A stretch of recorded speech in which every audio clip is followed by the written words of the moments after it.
तो भैया लोगन खेसारी लाल यादव कई गो मसालेदार और चढ़ता भड़कता गाना आइल बा। और चांदी के कटोरे।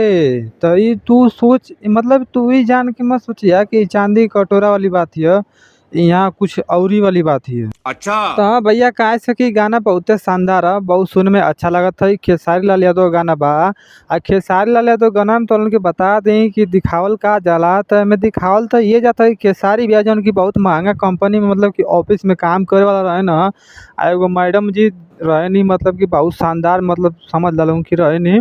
तो उ आवे नहीं और खेसारी भैया मतलब नहीं से सवाल पूछे ना कि मतलब शादी भइल तो ओकरी बाद का भइल ये कुल पूछे ना इनसे। अबे साले तो ये कुल खेसारी भैया जवाब पूछे ना तो उ कटोरी के बारे में इसमें बात होची तो हो ले ई गाना मतलब दिखावल जात बा। आ न तो ई गाना में जे फीट देले बा उ अंकिता दे वही जौन की बहुते बढ़िया मॉडल एक तरह से कहबा तो वही काहे से कि बहुत बढ़िया मॉडल भैया का ऐसा मॉडल कहीं मिले नहीं।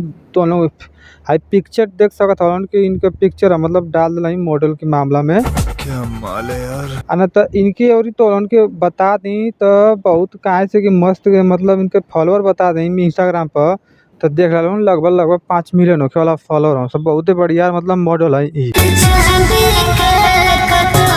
तो बाकी और कुछ ना अगर गाना सुने के बाद जाके सुना लगन और का और हम ना कुछ बता पाइबा।